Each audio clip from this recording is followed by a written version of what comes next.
I start. Marcos, welcome, buddy. How are you? Daniel, thank you. Thanks for the invitation. As I just said, it's my first podcast. I'm doing great. I just finished my training for Monday, and yeah, I mean the rest of the day can be just. I mean, I used to do my trainings in the afternoon and in the evening before, but I realized if I do that like first thing in the morning, my day already started like perfect, and even if something bad happens during the day, it's You get okay. the feeling that you did the right thing. Yeah, I have the feeling that I accomplished something, so it won't be that bad after Nice. something actually bad My happens. wife, she trains in the morning. For me, I tried all the time. For me, it's impossible. If I do any physical work in the morning, after that I am sleepy all the day. Usually, I train like in the second part of the day when I know that I don't know the work stuff is done, and after that I just can just yeah. Yeah, you might have more energy for sure later in the day, but you can also just drink a bunch of coffee and Yeah, stay indeed, indeed. awake. That's what I do.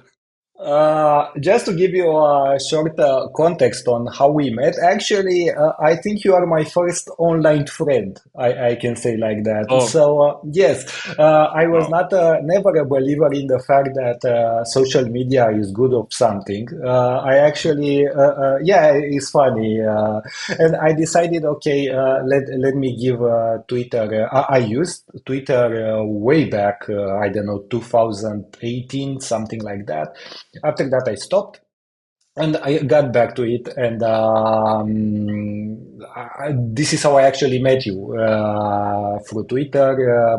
We had many interactions there. And after that, we discovered that we have a lot of common interests and we are somehow in the same crowd, I could say. I think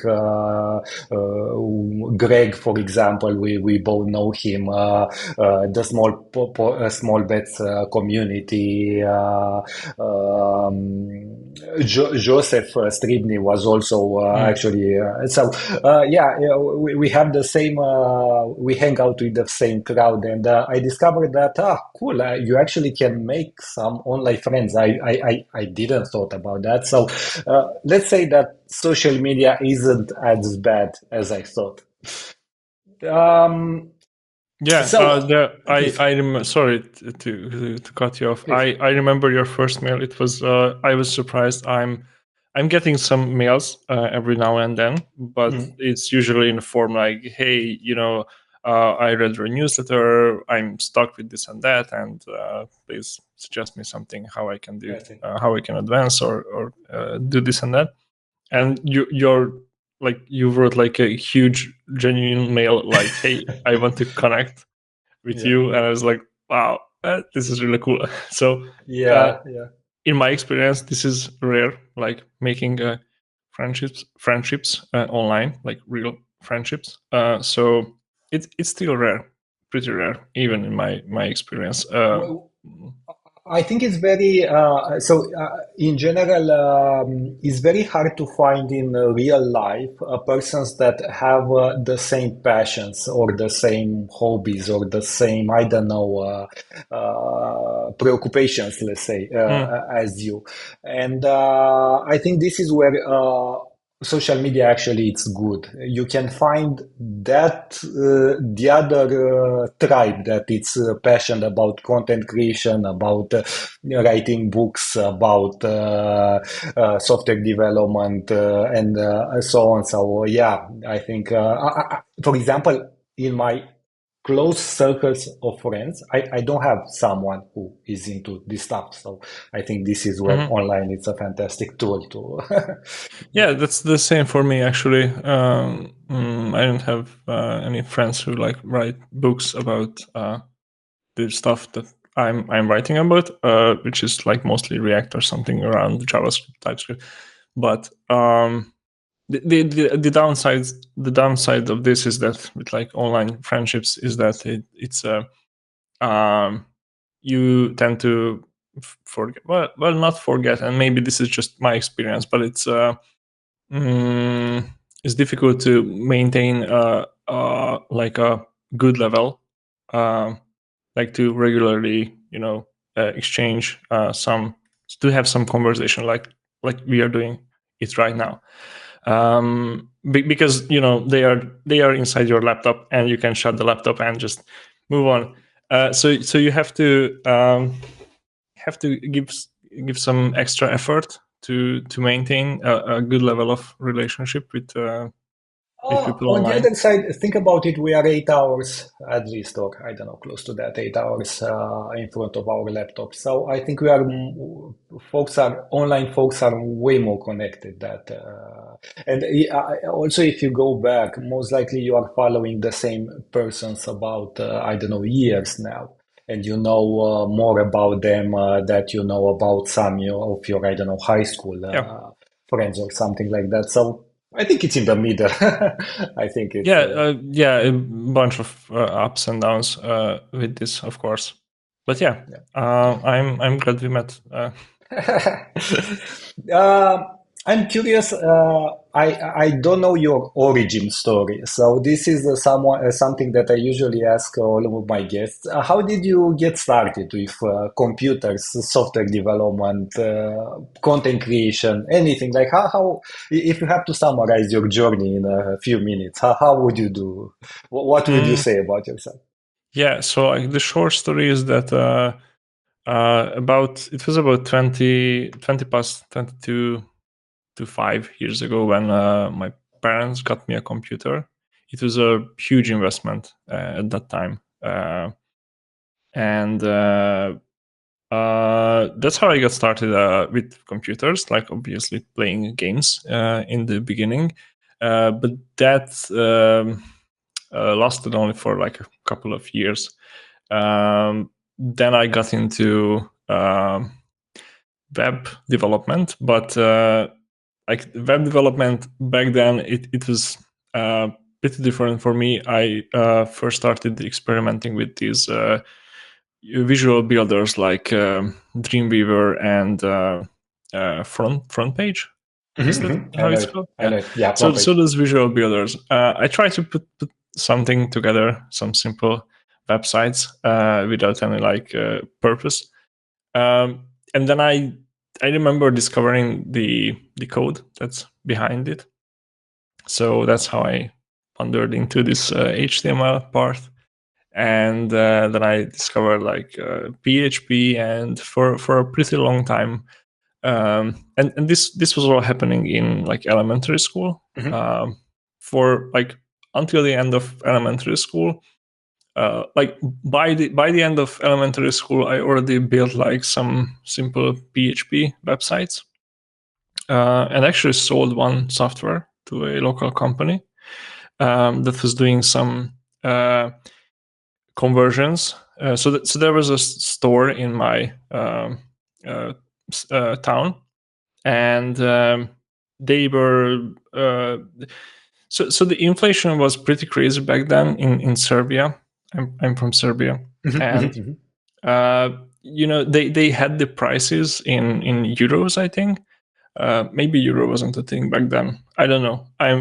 Maybe I'm talking just like stupid things now, but Don't. uh, but anyway, they had to like calculate the rates in dinars and Mhm. like Serbian dinars based on how much the goods cost in euros, and they had like a huge inventory.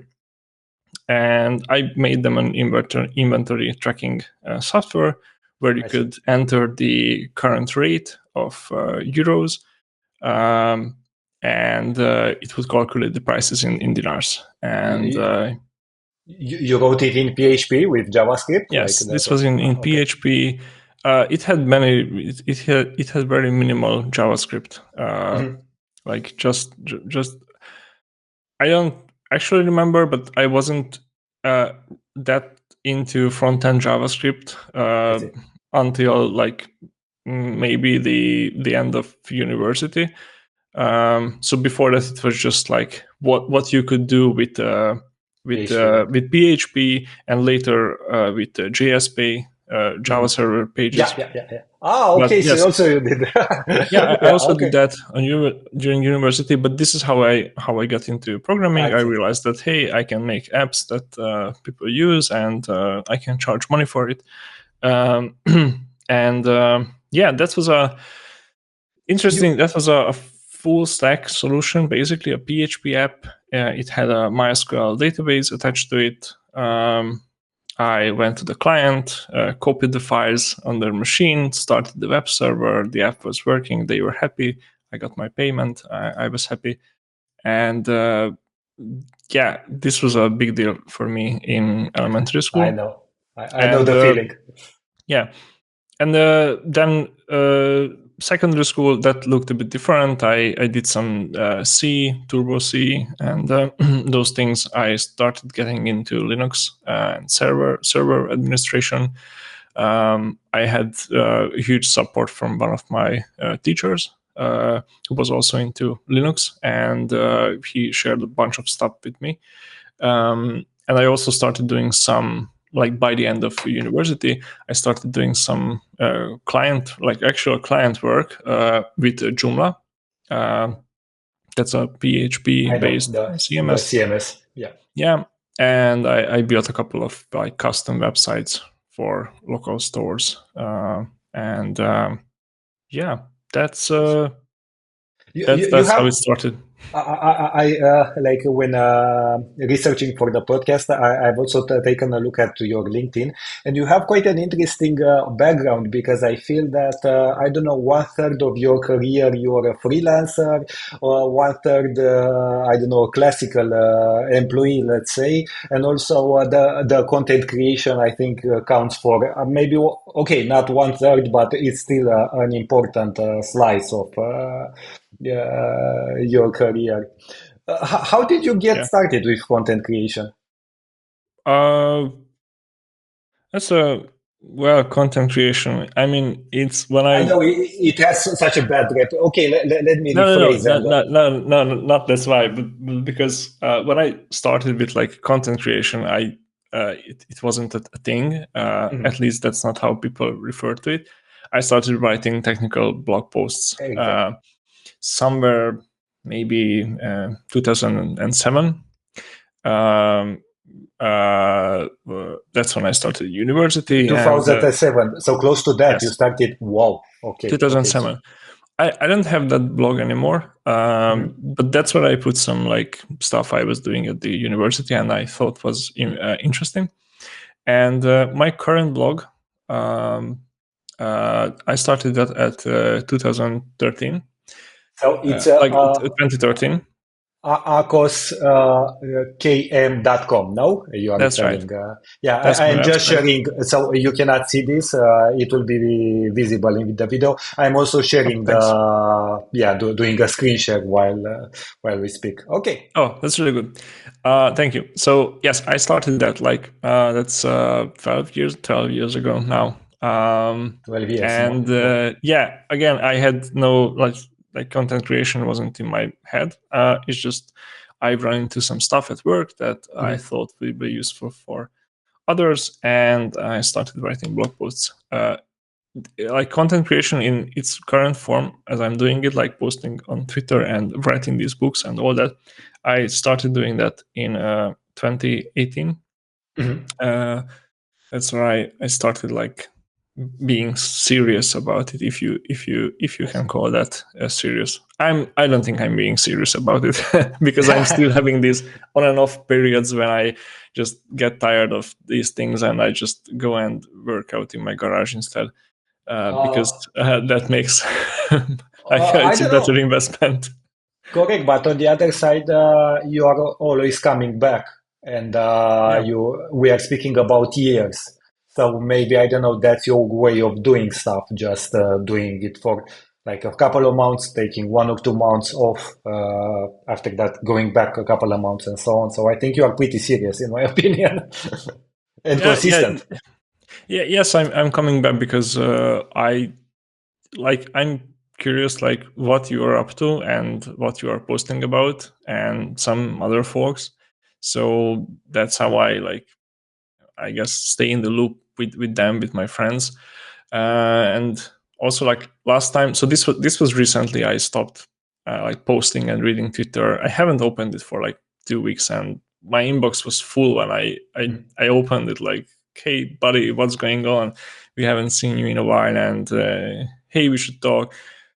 So yeah, I guess I have to stick to it because I have so many friends now online that yeah, I can just quit and bring everyone into my phone and exchange messages with them because That like who that does can be that? an option, but what I've seen people doing, if they and I totally get it. Sometimes I'm the same. I mean, I just want to take a longer break and not be on the treadmill, let's say. What I've seen other folks doing is they just post a message, I'm offline, or I don't know, I'm on a Twitter break for the next 2 months or something like that, Mm, and I'll be back. And instead yeah, of like just going like full. yeah. So people know that Yeah, you're on a break, so they can write you a mail if something is exactly. important or something like that. Exactly. Yeah, Like that out makes of sense. office note, like when you go in vacation and Yeah. leave an out of office. Okay, that's I will do that next time. That's smart. Yeah. Speaking of content creation, your most recent book, it's about React testing library. It's a crash course. You can find it on Amazon. I'm sharing the Amazon page. And I think you also have it on Gumroad. I'm not sure, but for sure it's on Not yet. Amazon. Not yet. Okay, so for the time being, it's on Amazon. Has some really nice reviews and so on. And speaking of reviews, I think I shared this with you. I've actually used the book when I interviewed for a job. So to Yeah. recap and so on. And I think it's a fantastic resource and to the point, like very cookbook style. Maybe you can tell us a bit more about the content of the book, what you tried to do with it, anything like you would want to add about this book. Yeah, yeah. First, I'm really happy that it was useful. That's why I wrote it, and like I'm always thinking about like if it helps one people, then that's a really good. It's a really good book, a good investment of my time. The book, as you said, it's in a cookbook style, so it's I would say it's people who want to get started with testing React applications right now. So Mhm. like you just get the book, first page, second page. Of okay, I have some basic introduction, like so for people who are like absolutely new to the topic. But I try to keep that really short. I don't dive into like this is fairly complex. Um, Yeah. and but on the other hand, there are if you want to apply the technology, you can still actually skip those complex things and just apply the technology. That's how it is. I maybe this is not popular, I don't know, but that's the fact that you can just skip a bunch of steps and just put something into your application. So this book is for those people who want to get things done and not get lost in the details, which are pretty good, but yeah, not for this book. So yeah, the inspiration for this book was something that I did for a couple of years, from maybe 2020 to like 2023, about 3 years. I was refactoring, well, not just refactoring, but like it was a rewrite of the testing infrastructure of a huge React application. Mhm. Um, and yeah, it had all kinds of tests, mostly enzyme, where you could do all kinds of funny stuff. But yeah, it was mostly enzyme, and we were rewriting that to React testing library, and it had like tens of thousands of components. So uh, I had a pretty big playground to like uh, get an insight on what are the most common problems, what are the most common use cases, what is the stuff that you will be using the most, things that work, and yeah. So having that in mind, I wrote this short book, And I think this is really the essence of testing React apps with React testing library. So, Nice, yeah. nice. Speaking about the testing library, uh, React testing library, uh, what are the most common mistakes, let's say, you see people doing when testing React components? And also, I don't know, when they are testing front end in general.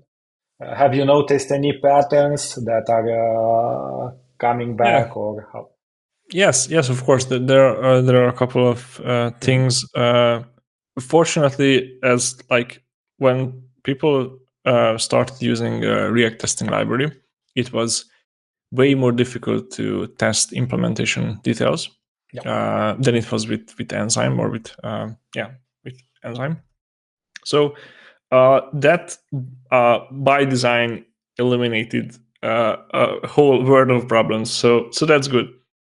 The so if you're not using React testing library yet, please check it out. Yeah, do It's yourself a favor. yeah, that's really good, and it will save you from a bunch of things. The other, well, there are a couple of things. First, what I'm seeing in tests is that you can write.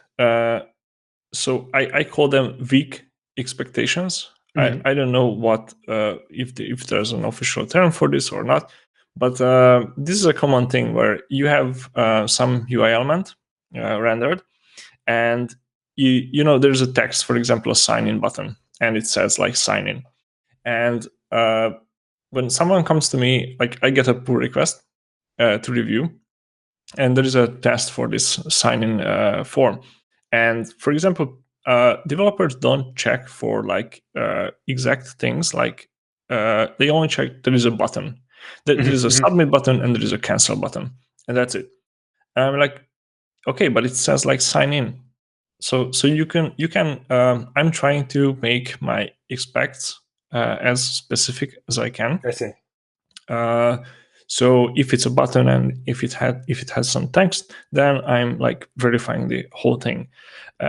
So that's something. The other is this is, I don't know how easy it will be to explain this on a podcast, but I will try. So in tests, you can have these before each and Mhm. test blocks where you do your stuff.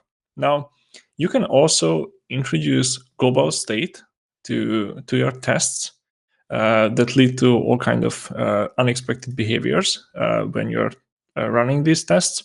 So uh, imagine that before each, you create an object, and inside this object you maybe put some props how you want to initialize your component. Mhm. And this is now a global object that lives inside your test, but outside of all your like it and test little tests. And now inside the test, you change some of the properties on this object. Like, for example, let's say this is a login component, and you initialize it with two props. One is the uh, sign in button text, and the other is, I don't know, some function. Yeah, on And now some. inside your text, like you reassign this sign in button text property to have some text, and then inside another test you change it to something else, like to say submit.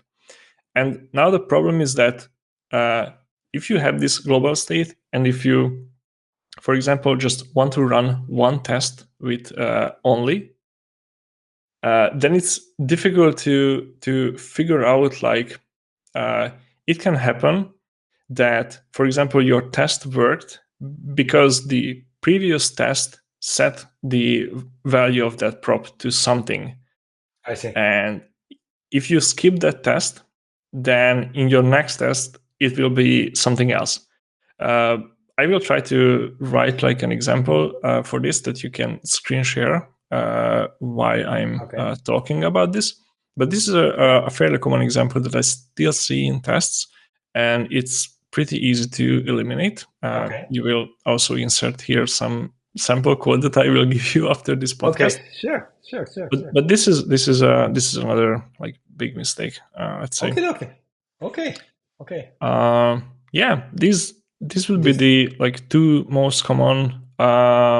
Yeah, I mean, should I say like neglecting like tests altogether in case? Correct.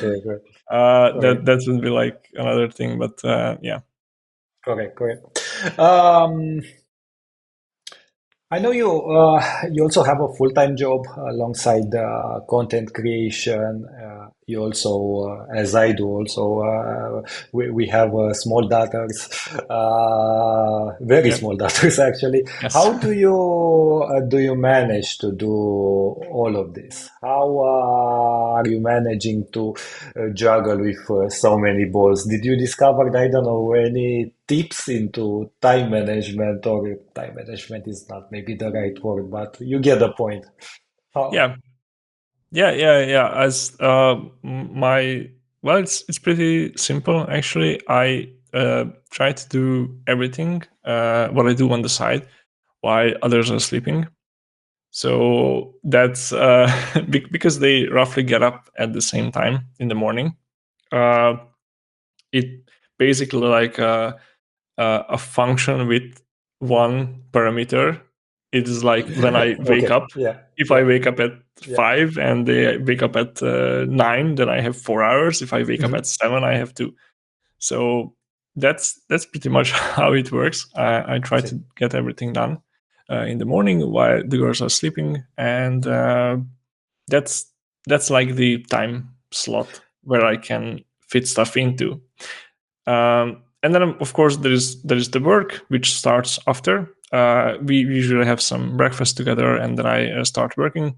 Uh, my wife is doing the heavy lifting with the daughter. So yeah, it's actually these two things that makes this I that see. make this possible. My wife taking care of the daughter most of the time, and me getting up early. And I know you live in Hungary, and from what I remember, you are living in a small city now. So you're not living in Yeah, Budapest it's a or village like okay. 3,000 people, something like that. Okay. It's super So small. the reason I am saying this is that I discovered, so for the past now close to 4 months now, we have been in Spain, and we lived in a very small city. And I discovered while, like in my day-to-day life, let's say I live in Bucharest, which is a city of 3 million people, noisy, whatever. And I discovered that our environment really shapes us way more than we think. For example, if I have to go to meet a friend, I will do, I don't know, half an hour to get there, take the subway, I don't know, walk till the subway station, and so on. And I realized that living in a big city, it robs you at least of 1 hour of time and energy per day. So Mm. more and more, I am tempted to relocate to a smaller city or in a village. That doesn't matter because I discovered that I have that extra hour per day. I can go and take a walk with my daughter instead of stay in a subway because getting from one place to another in Bucharest, it's a lot. And also another thing I discovered was how important is sunshine. Like south of Spain, is most likely it is the most sunny place in Europe. And having more sunshine per day, again, you have extra energy. You have, and I would add this. I don't know. I think there is a difference of almost 2 hours per day in energy and Wow. time, like Bucharest versus south of Spain. And with 2 hours per day, you can do many things. Mm. So I think our Yeah. environment is very important. Yeah. Again, there are like ups and downs to this. Mhm. We were living before this. We are now in a family house Mhm. in this small town village. Uh, but we were living in Szeged. That's about I 20 know. kilometers Yeah. from here, and we were living there for like 5 years, something like that. And yes, the village is like super quiet, and you have a lot of freedom, and the air quality is nice, and everything is nice. The only downside of it is that if you're looking for something outside of your normal life, like you want to have a nice coffee somewhere, Yeah. or you want to have a cake, that's Yeah. impossible here. Not a To thing. True story. I know.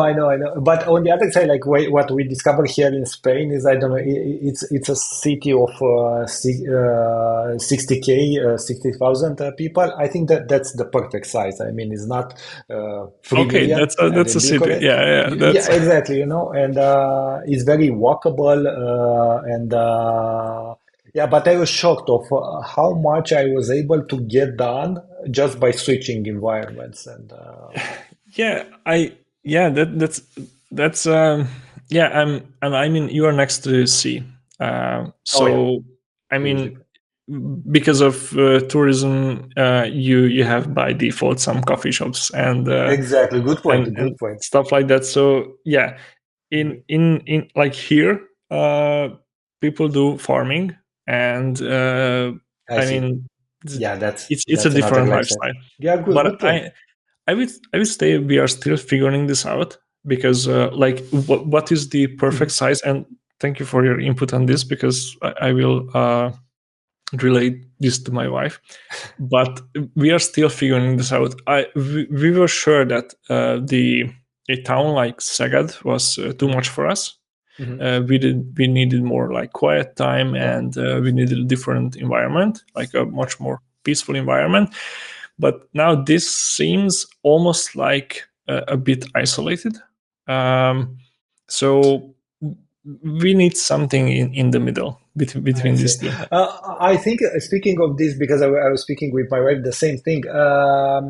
I think it depends on what stage you are and what are your priorities. And instead of searching for all available solution, I think we should search for, okay, what do I need now in the next 5 years, let's say. And yeah, I don't know, maybe later when the kids are growing up and so on in 10 years, 20 years, maybe I would like to be back in a bigger city to go for a concert or something like that. But I think there is this balance that we have for the time being. Maybe a smaller city, it's what we need. And I don't know. Yes, I'm just rambling. But I Yeah, think environment is very important. you have to experiment, Yeah. and yeah, if you can experiment, do it by all means. You're like a digital nomad now, so that's really cool, actually. Yeah, yeah, indeed.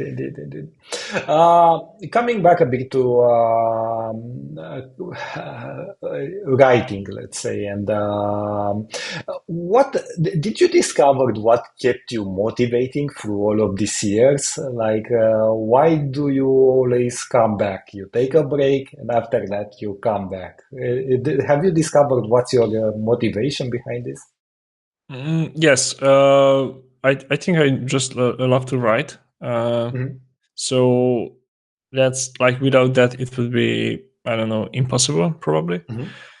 So I love writing as a medium. I can do it basically whenever I want. I don't need even a microphone like this Yeah, to correct, do it. correct. So it's so flexible. And what's like why I like it, like writing and reading, is that you can just like really uh, focus on the thing. That's the same with both reading and writing. With the listening, like I listen to only a few podcasts, Mhm. but I'm usually doing something while listening to the podcast. So I never sit I and see. just listen to the podcast. Yeah. So I pick up things and I make some notes sometimes, but it's not like uh, it's the same thing with videos. I watch a couple of videos while having Mhm. breakfast. Uh, so it might seem more engaging than writing and reading, but to me it's not. When I'm reading I know. something, I usually have nothing around and I'm not doing anything. I'm just doing the reading. Um, and It's so yeah, that's I guess this love for writing stuff. yeah. I also love to help people online. I haven't shared this story anywhere, and I'm Mhm. still looking for some screenshots from back in the days where I was pretty active on Linux distributions forum. It was OpenSUSE, Okay. and I was really active there. Like it's pretty much it was to me like Twitter today for some people, Hmm. Hmm. but it was just like a bunch of technical problems from people trying to use this Linux distribution, and I was just so eager to help them and solve their problem. That's the reason why I got better in Linux, and I still use it like fluently. I could say. But yeah, so these two things, writing Excellent. and helping people online. um I think For it creates something that sticks because you write down a solution once, yeah. and then people after years come back to Yeah, that yeah, yeah. solution, and And yeah. it's also more easy to modify after that if you thought instead of doing a video. Yes, exactly. Yeah, So you yeah, can just write somewhere, update, and just yeah, put on some new links, and then exactly. that's it. Yeah. Exactly. I'm the same. I mean, I discovered, first of all, I like to, it sounds as an altruistic thing to teach, but actually I discovered it's also a bit egoistic. I mean, the reason why I teach is to learn, to have a reason. And when you try to teach something, you really have to become knowledgeable in that thing. And I think it's also very important to discover the medium. Like, I don't know, an artist, they can be a sculptor or a painter, or I don't know, they discover their medium to express themselves. I think in here is the same. I tried a few times to record video screencasts. I actually did a few when I was at Skillshare. I did a few classes, like one on React, one on CSS. I don't remember. Was a drag. Was horrible. I mean, to on the other side, writing. When I'm having a bad day and nothing goes as I wanted to, I just write. I just continue a new chapter or something like that to a book I'm writing, and everything it's close to doing a meditation. Hmm. Hmm. Is you have control. It's a medium that you can organize and you can redo after that if you don't like, and so on. It's way more controllable, and at least to my brain, it's very healthy. Yes, yes, good point. With like comparing it to meditation, like writing in a like Mhm. meditative Yeah, state. yeah. I also did some videos, so I experimented with that. Hmm. And in the past 2 months, I created videos for Egghead. Hmm. Hmm. Uh, if you know about them. Yeah, So yeah. yeah, I talked to the Egghead folks, and yeah, I did a couple of videos for them. Those are like short lessons, like around 5 minutes. Yeah. They are fun to create, and I try to make them like um, I'm trying to record them as something that I would watch. So I would never sit down and watch like a 1.5 hour long Yeah, yeah, yeah, something yeah. about, I don't know, React testing library. I That's know, I know. that's out of I question. know. I see that also, like your Egghead videos. One is custom ESLint, another on ESLint, and one on React and Vite. Quite cool, Yeah, quite cool.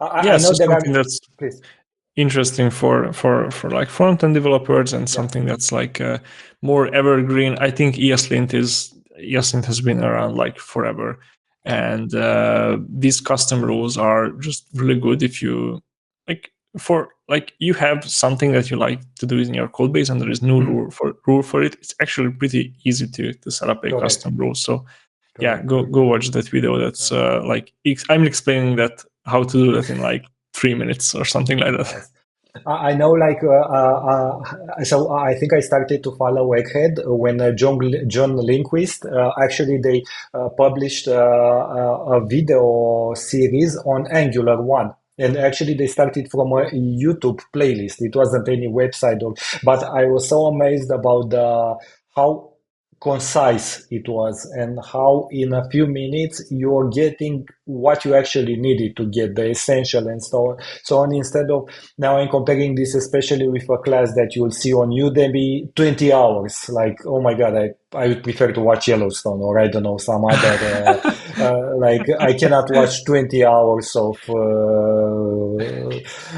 so yeah. Yeah, they have some pretty standard rules for making Mhm. these videos. I also did a Udemy course last year, and I mean it's just way different. Yeah, When like yeah, like both about like little things. You skip the intro. You put the intro into the description of the lesson. You don't talk yeah, about that. You jump straight into the lesson, explaining the thing that you want to teach. correct. If someone wants to learn about like other technologies, you put all that in the description, and yeah, that. And yeah, they are really focused. Like their reviewers are really focused on the quality Mhm. and the like the value per minute I see. of the thing. So I really like that about Nice. Egghead. I'll have to try it out, especially for the reviewers, like to learn to make some really good content. Yeah. Uh, If you, this is a question that I find it very funny also to ask myself and very insightful. If you would be able to go back in time and travel 10 years back in time, what advice would you give to younger Akos from a career point of view? What Mhm. would you change? What would you do different now, knowing all that you know now in 2025? Yeah. Well, I was thinking about this actually, and also talking with my wife about the same thing. It's difficult because like most of the things I did turned out okay, and I would say great. So I left a company I was working for full time to chase this freelancing thing that worked out really great, and it like turned our lives like upside down in a good sense. Nice, nice. uh, my parents were really worried about that because Mhm. um, like 15 years ago, getting a really good job in a city where I was living, it was a big thing. Yeah, yeah, And was. I worked that for like 3 years, 3.5. And when I was said like, hey, I'm quitting and I will work for this guy who I've Yeah, never seen in my life, they were like, what yeah. the hell are You're you not. doing? You're not. Yeah. Yeah, And I was like, yeah, we have some money saved, although not a lot because we pretty much couldn't save anything from my full time job. And we had like basic living standards, but that's how much I was paid. So I started working for this guy, and that was, I don't know, 7, 8 years ago, something like that. And we are still in contact. I built multiple apps for him. Right now, I'm not working for him, but like we are like good friends. And this was like a crucial step, I guess, in my career. yeah, Having the like the courage to do this, yeah, despite like what seemed a normal way of doing things, and what was this other more adventurous yeah. way. So, uh, like, what's my takeaway from this is that I don't know. It's okay to take some risks if you can afford it. Like we had no Yeah, kids back then, uh, so if you can take some risks, absolutely go for it. Don't do it like an idiot. Like have some money on the yeah, side yeah, and yeah. prepare for like have your CV fresh in case if you fail. Correct. But if you have a good opportunity and you see something is building up, then go for it. I was working for this guy before I left my full-time job. I was Mhm. working for him for like 6 months, 6 or 8 months, Before, yep, and I felt that this is going somewhere. And yep. yeah, so yeah, take some risks. Then something that I recently learned, like in the past 2 or 3 years, is that excitement fades. So try to work on things while you are excited, and that, like, don't keep a backlog. I kept backlogs, and Mhm, mhm.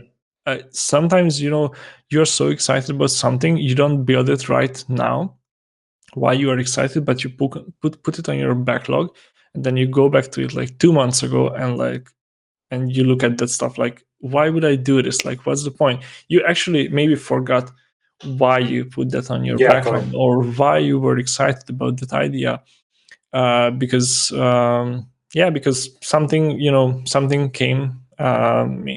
Something happened in the meantime, and you got excited about some other stuff, but maybe it was a good idea, and you should have tried it. So yeah, act on things as quick as possible. I will put this. I actually tweeted about this the other day. I tried this Bolt AI tool where you can build Mhm. front-end apps, mobile apps, through prompts. And my wife had this really good idea for an app for parents, and I was excited about this. And now, like, it took me about 90 minutes to get a Wow, working app that's connected to Supabase, where I can wow. register my user, log in, record some data, and so now today you don't really have an excuse to not act on Correct. what excites you, because the feedback loop and the not the feedback loop, but the time to build these things is now ridiculously, like, fast. Incredible. Indeed. um yeah, so yeah, I guess these two things. So take Okay. risks, act on excitement. Yeah, don't wait too long. I Life is short. the, More shorter than we think. life is short, and sometimes you're waiting longer than you want to. Yeah. So back to this first job that I had. I quit because my friend asked me, like, why are you crying about this all day? Why didn't you just quit? And I quit the next day. So I was frustrated with my job way longer than I should have been, and I just yeah, um, and my friend helped me. Like, she told me, like, hey, dude, just quit already. Yeah, yeah, correct, correct. I Indeed, cannot indeed. listen to you. So yeah. Indeed, indeed, indeed. In general, things don't work out if you wait for more. If I didn't see any, yeah, any improvements with time. Actually, it gets even worse. Yeah. Um, If you have, there are many inspiring stories online, and but if you will have to name the first three folks that you follow for inspiration, uh, who would they be?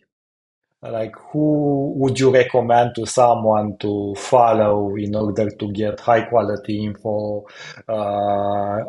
to get also a good attitude? I know you are saying in a presentation, was on Hashnote, the presentation about building an online brand, and you said, okay, you can get far with shitty informations and junk food. You compared, but Yep. so who would you recommend folks to follow, both from I don't know, character point of view, but also from a quality information point of view? Mm, tough question. Because, like, I think my, like, taste in this is specific. Mhm. I'm somehow uh, I think I'm not alone with this. I think people, as, like, social media became part of our lives, and all this selling that's going Hmm. on online, and this like uh, influencer world we are living in. I think people see through marketing and like your intentions better than they did like 10 Yeah. years ago, and they can tell if you are if you are up to something else than than you are Hmm. saying you are. So first, it's to me the people who I like respect the most are people who try to stick to this, to who try to stick to their craft and Hmm. try to stay professional, even if some, because there are so many chances where you could jump on a hype train or to talk about some trending topic to get some new followers or make some extra sales, of course. And yeah, so people who stayed professional. The first is Kenzie Dodds. Ah, yeah, Uh, indeed. so I've been following him for probably a decade. Yeah. So I saw him once live as well on stage. So he's a great guy and honest, and he's a good software professional, Indeed. and he talks He about actually that. wrote the React testing library. He was the founder, yes. Yes, and he also wrote many blog posts on how to teach, Hmm. and I think just like he's clearly making money from what he knows, that is React and testing and all that stuff. So I have a really high respect for him. So yeah, he's like the number one for me. Um, like for the inspiration, I wouldn't say he's like mm, inspiration, because like I see. he has good values, and I mean, we are all living completely different lives and have Hmm. like a different like how I should put this.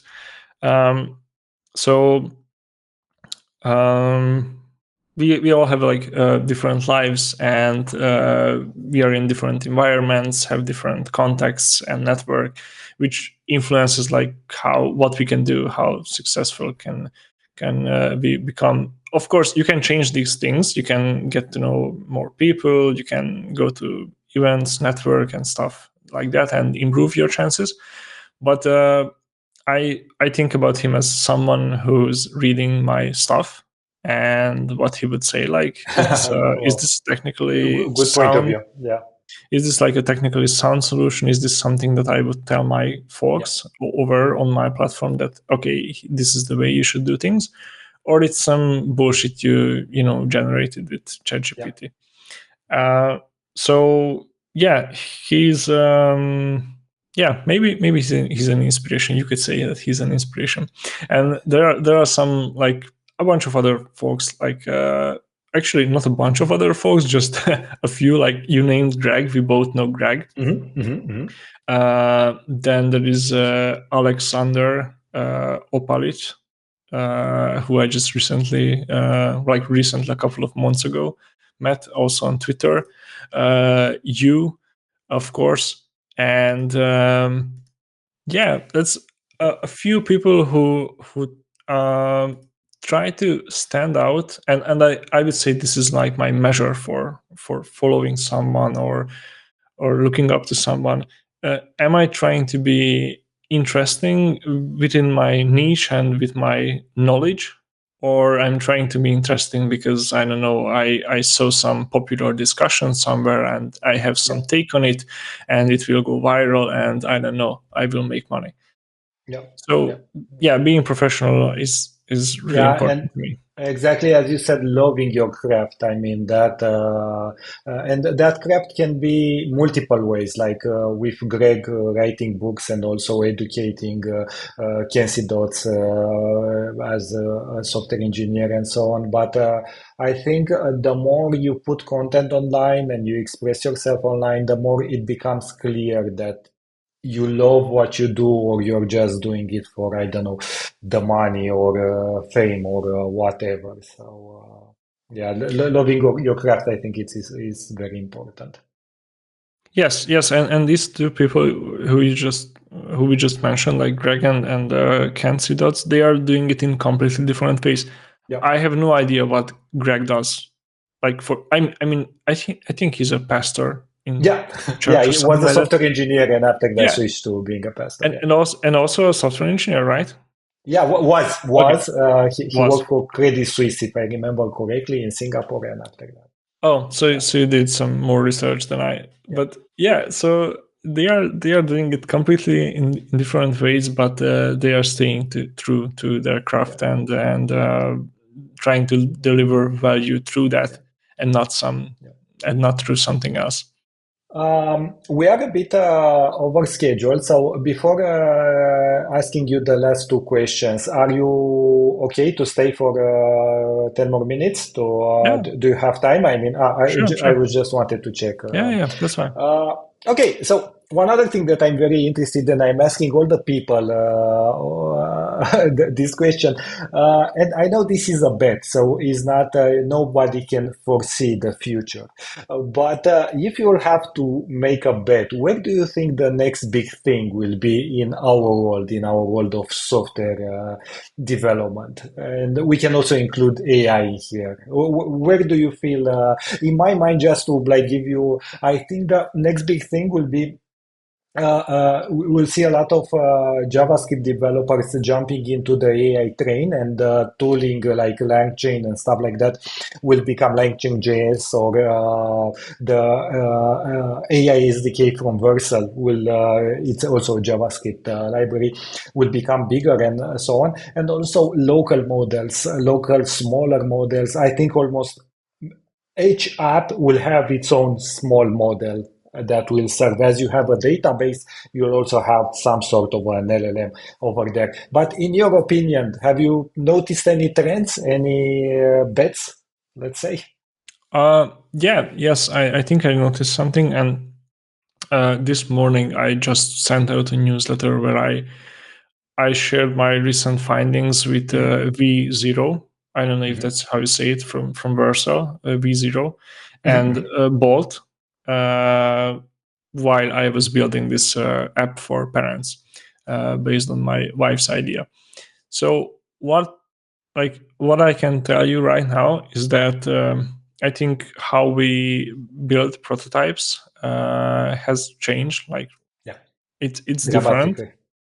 and nobody, like if you're on Upwork or some other networks and you're trying to land these MVP jobs, uh, I think that's changing, and you will have like I think you will have far less luck, and as we go forward and this technology gets cheaper, it will be more difficult to do those things, to build these MVP style products, because I just did one and it costed me like uh, 90 minutes, and I paid $20 for the first tier, Yeah. and I used up like 1 million tokens from 10 million, so I can Hmm. build 9 more MVP apps Wow. for $20. Yeah. Yeah. So yeah, I think the landscape for these freelancers focused on this is changing, and it will be. I don't know. I think I can say that it will be difficult to get into these freelancing jobs in the future, because, for example, the app that I built for my first client, like 7 and 8 years ago, uh, now you can do that with some of these solutions. Correct. And my client is also like a self-taught programmer. So, and this is funny. I'm still in the GitHub repositories where he writes his stuff, and he's actively using Copilot to Mhm. design and build features. That's something I would do like normally. Like if we wouldn't have Copilot, he would hire me again. Yeah. Yeah. No, I think this is cool actually. He's building a great app. he can do it like more cost effectively. Of course, I'm like making less money because he's not asking me to write it. But I think that's a really like narrow way to look at things, because now I'm not working for him, but I can experiment with building MVPs in like Yeah, correct. half an hour. Correct. So things are changing, of course. So yeah, this MVP building stuff that is changing for sure. The barrier for like entry is getting higher, I think, for junior and mid-level developers.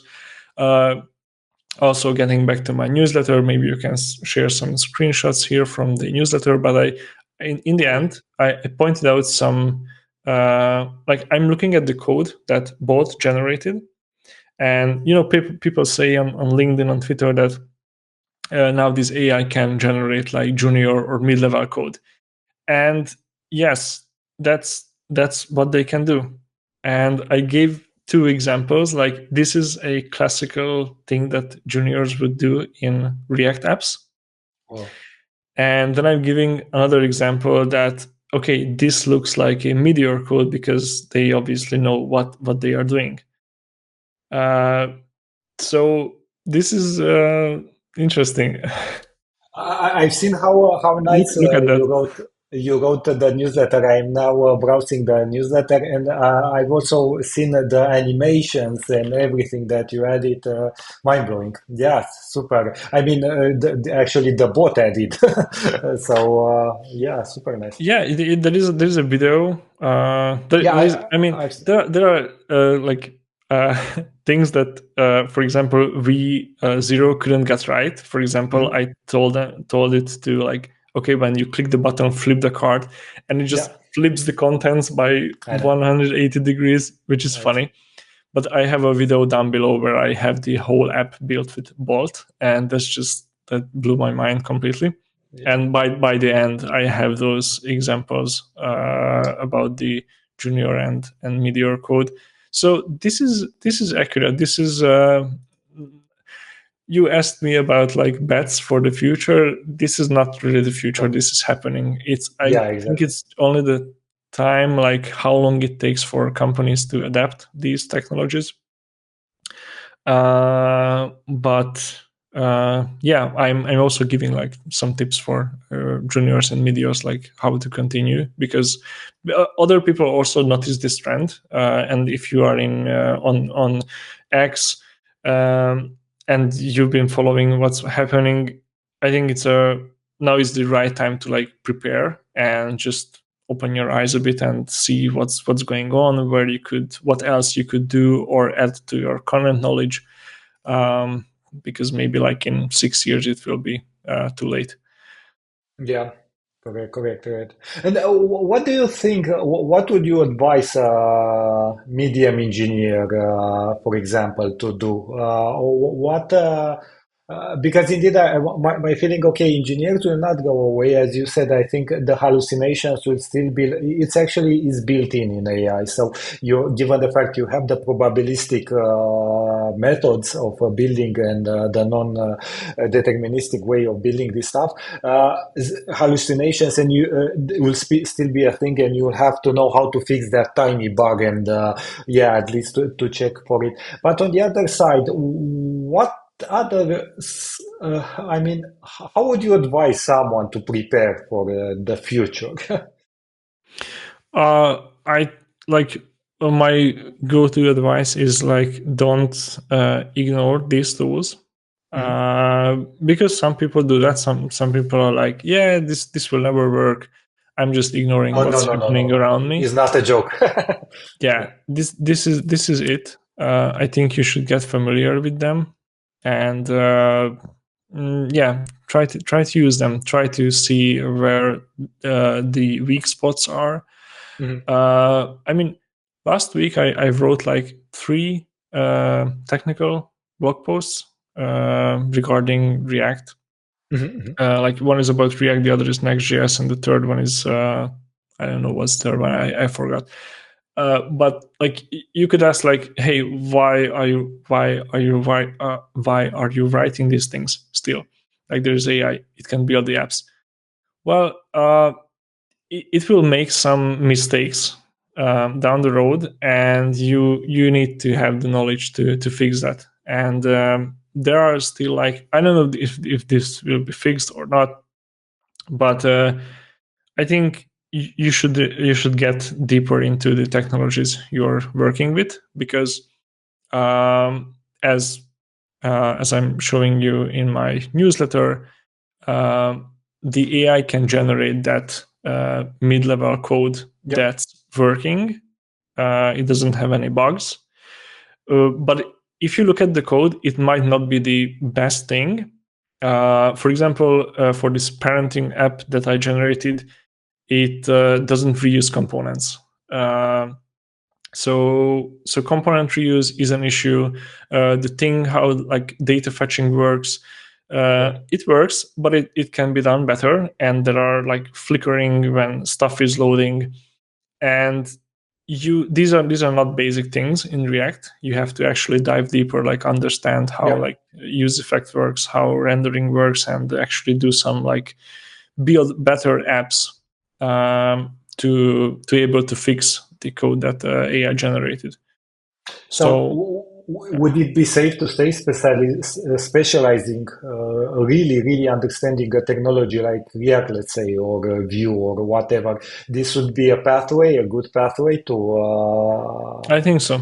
Yes. instead Yes. of knowing little for many things, actually know one thing really, really well. This will be a good strategy for the future.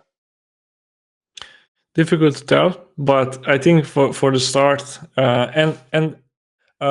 like according to my current knowledge about like AI Copilot, it like scanned, for example, let's say it scanned GitHub and it gives you suggestion based on that. Now I can tell you without looking that most of the code is not that great on GitHub. So there are like probably a couple of apps that are really optimized really fast. But like even if you look at the tutorials, some tutorials are just full of errors and practices you just shouldn't do in React. So AI by design will give you this code. And I think specializing and like don't think about like doing a PhD on React. Just go a bit like a +1 level deeper than you are right now, and you will see the difference immediately. That would be my advice. My other advice for mid-level engineers is that as I shared this on the question where you asked like what advice would I give to myself, is that now it's super cheap to do these experiments with Bolt.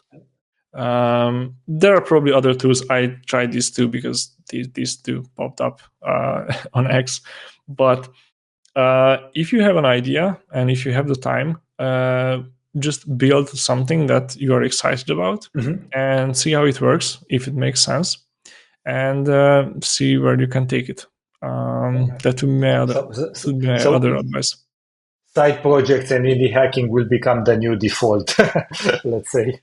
Yes. If you don't know where to continue, or if you don't feel like you would like to specialize in what you are doing, because maybe you are doing like Angular and you don't particularly like Angular.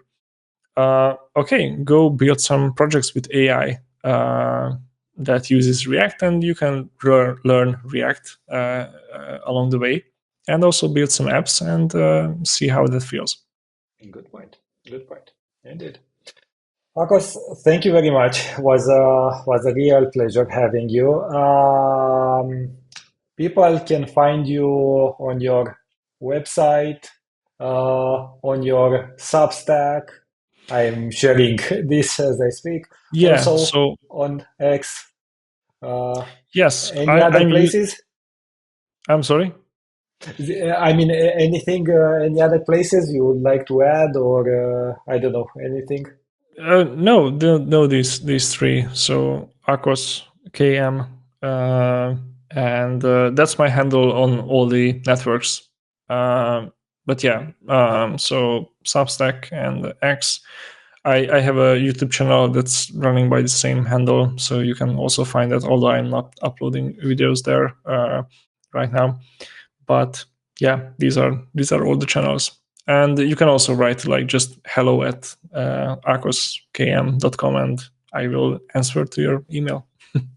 I answer Wonderful. everyone. Love to start Wonderful. discussions in And email. oh yeah, and also don't forget about checking out your Amazon store. So you have Oh, I got have an some author there. page on Amazon. I think I've set that up. Yeah. You see, I already forgot. Okay. Buddy, thank you very much. Was a real pleasure and keep in touch. All the Thank you so best. much, Daniel. Thanks. Yes. Bye.